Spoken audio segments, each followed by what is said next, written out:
A very good morning to all of you, my dear friends. This is Shafiq Ahmed, and you're all welcome to your favorite YouTube channel. Let's learn together. So a very good morning to all of you, my dear students. Welcome back to the class once again. So today now we have to go through, we have to study about the drainage system of Harappa and Mohenjo-daro cities. कि उनके पास drainage system कैसा था. So let us first discuss about the drainage system which is there in Bihar. Bihar में जो हमारा drainage system है, यानी कि जो waste water है, वो कैसे flow करता है. How the waste water are just flowing from one place to another. Are moving from one place to another, those waste water and wastages. So in Bihar we are having this drainage system above the ground के ऊपर है, नाला बना हुआ होता है, and from that particular lane, or you can say drainage system, all the waste water go throughout the places, and it reach up to the river. So that is another drainage system, that is known as drainage system. So but Harappa and Mohenjo-daro, both the cities were having excellent drainage system. उनके पास बहुत अच्छा drainage system था, वो हम आपको दिखाएंगे भी. Drains measuring about 30 to 60 centimeter deep ran through the main streets of the city. है ना, street के main streets से है ना, जो है वो 30 से 60 सेंटीमीटर deep है ना, गहरा है ना, गड्ढा वो लोग खोदते थे, और वैसे ही पूरा drain यानी नाला जो है वो बना हुआ रहता था पूरी city में, है ना, run through the main streets of the city. और जो streets के main है ना, जो city के main streets है, यानी कि main इलाके हैं, जो important रास्ता है, उन्हीं के बीच से ये drainage system जाता था. The drainage system carry the wastewater from the houses, which led to large drains that empty into the river. And then this these wastewater are carried to the large drains, और वो जो drains बना हुआ 30 to 60 centimeter deep drains, वो कहाँ जाके मिलता था, एक बड़े drain में जाकर सारा wastewater को गिराया जाता था. So all the wastewater were stored in that large drain, and from that large drain, all the wastewater were just emptied into the river. और फिर वो large drain से, बड़े वाले drain से वो पानी river तक पहुंचा दिया जाता था. So all the wastewater were reaching from the house to the river with the help of this drainage system. The kitchen too had drains. Kitchen में भी drainage system था. Kitchen में भी वो drain बनाए रखते थे. These drains were cleaned regularly. क्योंकि drains जो है वो जाम ना हो जाए, है ना, वो finish नहीं हो जाए. So they were cleaning the drains regularly. These drains were covered also. और ये drain जो है खुला नहीं रहता था. These drains were covered with bricks and stone slabs also, so that the mosquitoes and other animals cannot grow there, cannot breed there. So they were just covering the drains with the help of bricks and stone slabs. And stone slabs यानी कि पत्थर के टुकड़ों से भी वो लोग drain को ढक के रखते थे. So they were very clever. They were having the drains, but they were covering the drains also.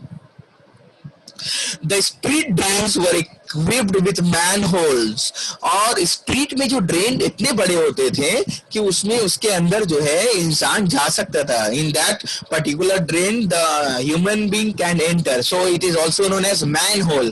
यानी man के लिए भी रास्ता था, जा सकते थे, इतना बड़ा होता था. So that the man can go in the drains and can clean. So that's why they were creating such type of manholes in the drains, so that the man can go inside and clean that drainage system. So the drainage system and the quality, the drainage system and the quality of domestic bathrooms, the drainage system, quality of domestic bathrooms and drains are remarkable. बहुत अच्छे बने होते थे उनकी drainage system, और जो घर में वो drains बनाया करते थे वो भी बहुत अच्छा होता था. And even domestic bathroom, और घर में जो bathroom बनाते थे वो भी बहुत अच्छा drainage system से connected रहता था कि सारे जो गंदगी है, all the waste material should reach to the river. So the drainage system of Harappa is almost unique. वो ड्रेनेज सिस्टम बहुत यूनिक होता था, वैसा ड्रेनेज सिस्टम और किसी के पास नहीं पाया गया. So they were having very good and unique drainage system, my dear students. So our next topic is about the granaries. So granaries है क्या? These are the storage system. ये क्या है? Store है. Granaries मतलब store. और वो कितने बड़े होते थे? Let us see. The granary, the great granary at Mohenjo-daro was 45.71 meter long and 15.23 meter wide. बहुत बड़ा होता है. You can see in the photograph below. आप देख सकते हैं ये ग्रैनरी का एक फोटो है. The great granary at Mohenjo-daro. This is one of the photograph you can see over here. So they were having this type of storage system. And what were they storing in this type of granaries? क्या store करते थे वो लोग? Let us see. The granary had a high loading platform intended for carts where farmers would come and dump their grain.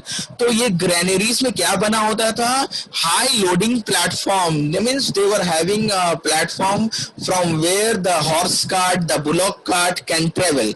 कि horse cart और bullock cart को लेकर जाया जा सके वैसा वो लोग एक प्लेटफॉर्म बनाते थे.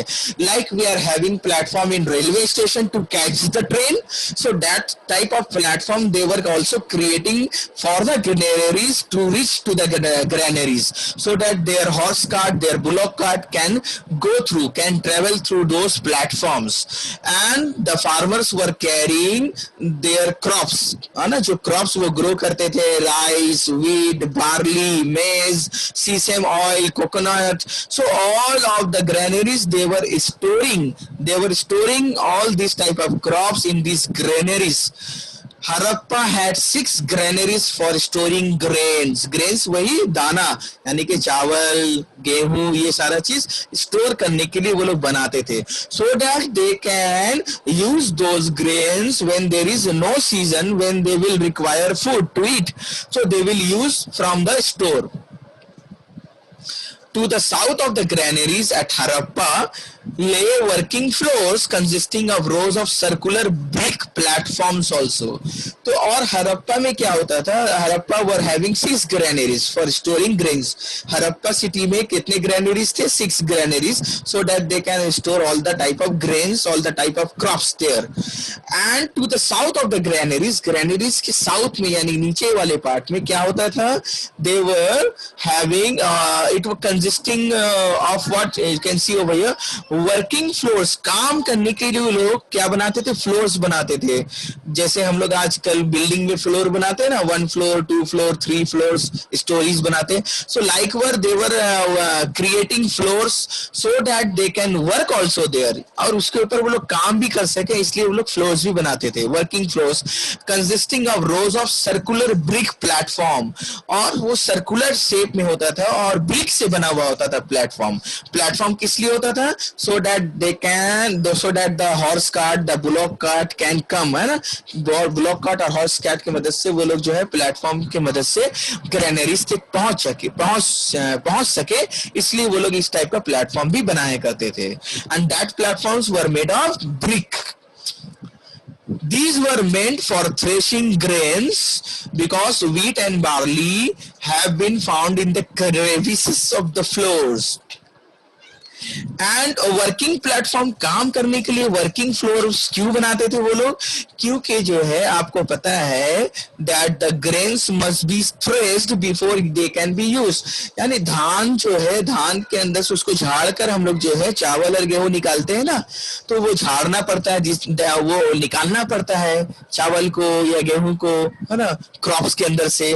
That is known as the process, that process is known as threshing. So वो थ्रेशिंग करने के लिए वो लोग क्या बनाते थे? ऊपर में प्लेटफॉर्म बनाते थे जहां पर वो बैठ के थ्रेशिंग का काम करते थे, where they were doing the work of threshing. यानी कि गेहूं निकालना धान के अंदर से, चावल निकालना धान के अंदर से, तो that is known as threshing. तो वो लोग बैठ के काम करने के लिए भी जगह बनाया करते थे. एंड व्हीट एंड बार्ली, वो जो जगह उन्होंने बनाया था, तो wheat and barley have been found. Wheat और बार्ली जो है वो बीच में जो क्रैक हो जाता है, बीच में जो छेद हो जाता है, तो उस क्रैक में से, क्रेविसेस मतलब cracks on the floor, floor में जब क्रैक्स हो जाता है ड्यू टू अर्थक्वेक या due to change of season, तो वो क्रेविसेस के अंदर से, क्रैक्स के अंदर से क्या मिला है हम लोगों को?